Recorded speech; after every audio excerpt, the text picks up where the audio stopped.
Hey YouTube, what is going on, guys? Welcome to another ENTREVOLUTION mindset. It's your man Arnold, and today, guys, we have 330 opportunities to improve and develop ourselves. And today, guys, I had a long day, and it was a long day in a good way.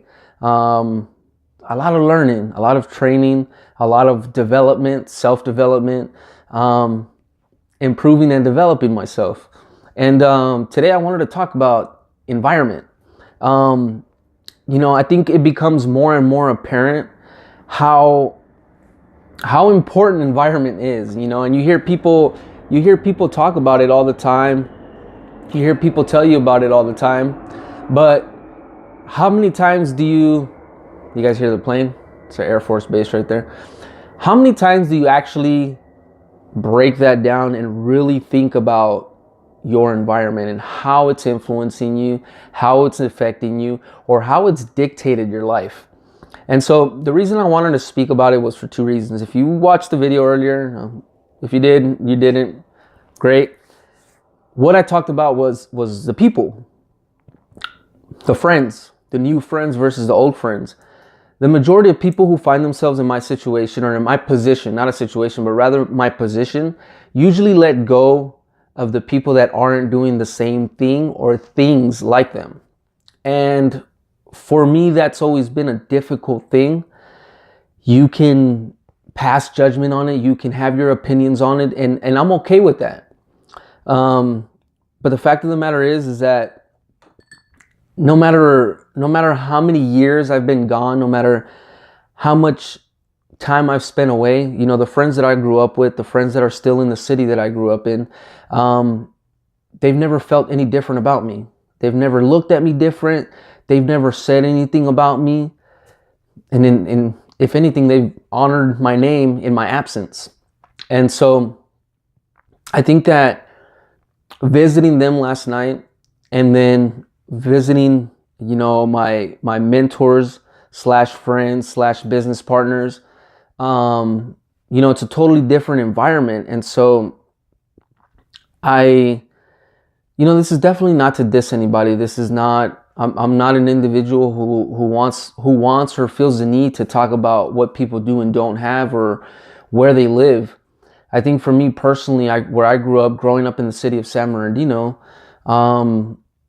it wasn't a good place to be. Growing up, you were either fighting or getting beat up or getting shot at, or, you know what I mean? And I don't say that to exaggerate, but like growing up in San Bernardino, you got used to it.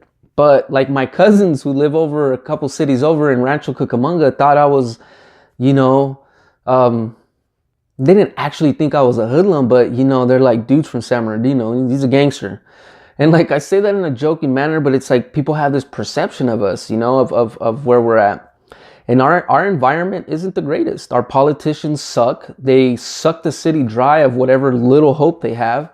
And they just continue to leave us there with nothing.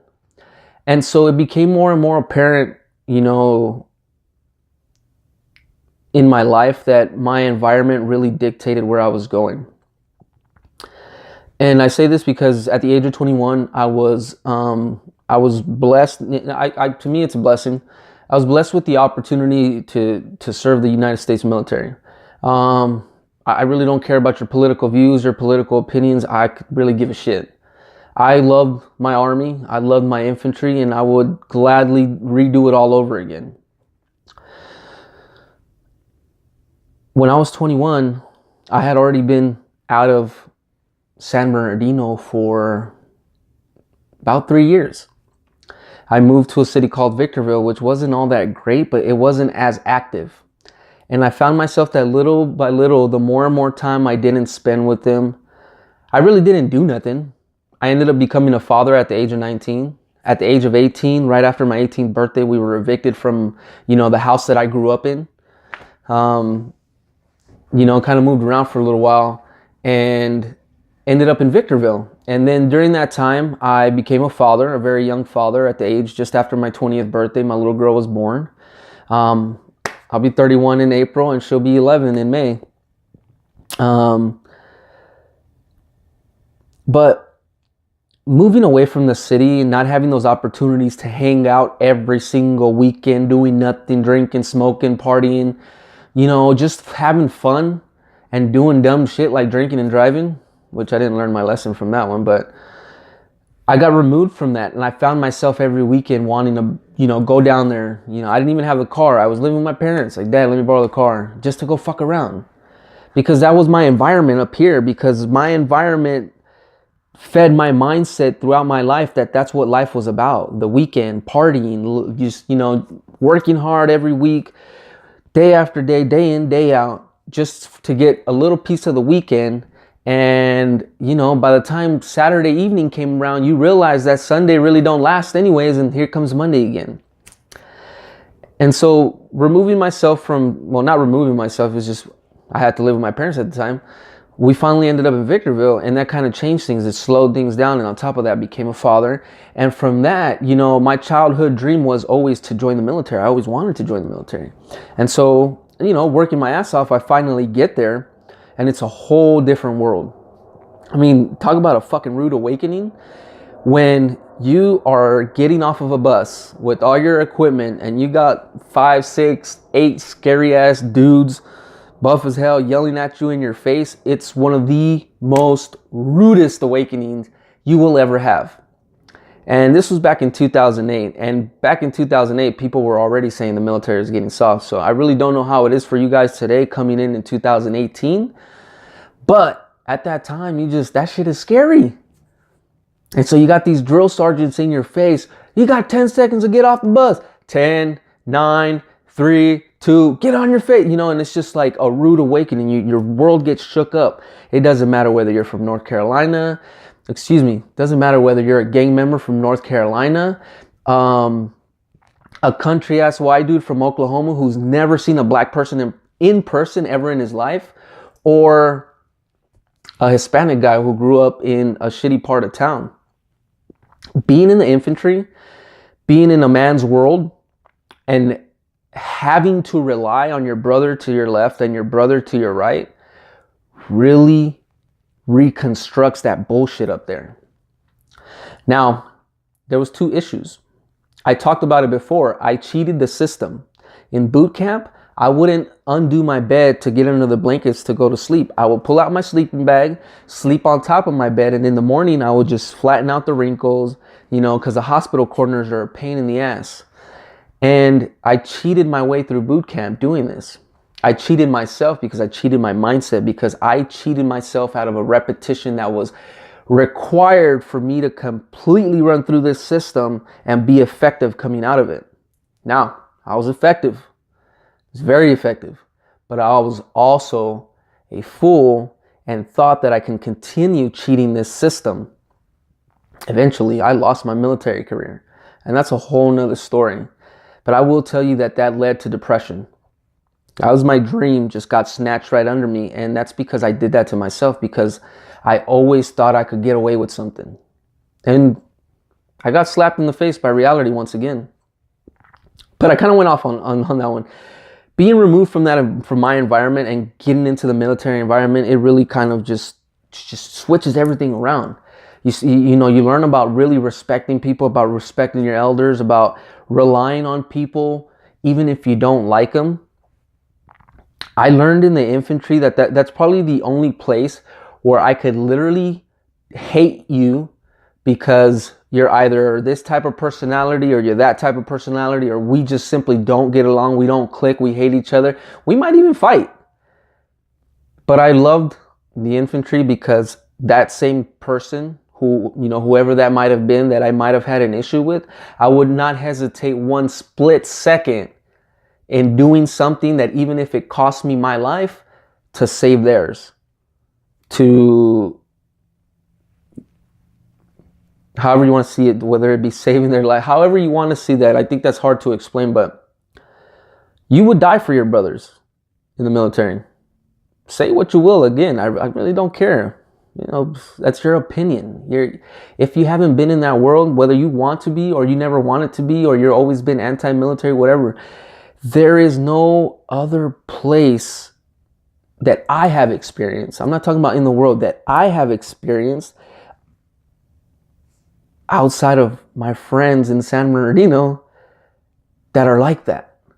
However, the Infantry Brotherhood it's on a totally other level, because everyone around you is on the same mission. Everyone around you has the same concept of life. Everyone around you knows what it takes to earn that blue cord and to wear it proudly and to stand out as an infantryman, because everybody is an infantryman up here. Environment. So now we're in the real world. Our environments really matter. If you're always complaining, if you're always dissatisfied, if things aren't going your way, blah, blah, blah, take a look at your environment. When I hang around my mentors / friends, the environment, the vibe, everything is different, because everybody's is vision oriented, future oriented. They have a vision. They're thinking about 10 years from now as well as today. Yesterday is gone. So when you're in that environment, when people are constantly on the rise, you feel that. You feel it, and it'll propel you.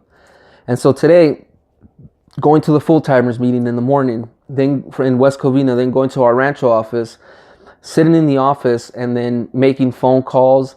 By the way, holy crap. I called somebody to just touch base, and man, she gave me the most difficult time on the phone, and I really handled that well. And I feel that being in the environment of being in my office and being around my managers and, you know, my MDs and SMDs and just having people that believe in you, that environment really produces. And it can produce whatever. It's up to you what it produces, but it produces. Environments are key. I understand if you can't get out of your environment, if you're in a bad environment, but you can choose to keep that environment from in here by not putting yourself in that environment, by not being around it so often. You're like, well, how the fuck do I do that? I live in the city, bro. Well, the fact of the matter is I'm not saying be a fucking a hermit, but you don't have to go outside where all the people are bullshitting. If you're gonna go outside and play some sports, shoot some ball, you got to go to work, whatever it may be, man, that's what you got to do. But don't waste your time going to go hang out if your life isn't where you want to be. You shouldn't be hanging out on a consistent basis if life isn't where you want it to be. Change your environment. How do you change your environment when you're fucking broke? You don't have money? You start up here. You change the environment up here. Pick up a book. Go on YouTube. Look up self-development. Look up Ed Milet. Look up Tony Robbins. Look up Jonathan Amaret. Look up all these people. And tell me if you have the will, then tell me you can't change your mindset by really putting that stuff in front of you. Books have done a wonder for me. I'm learning so much from books. It's amazing. Just listening to books, audibles, because I hate reading. Just getting that information in is intense. It's life-changing.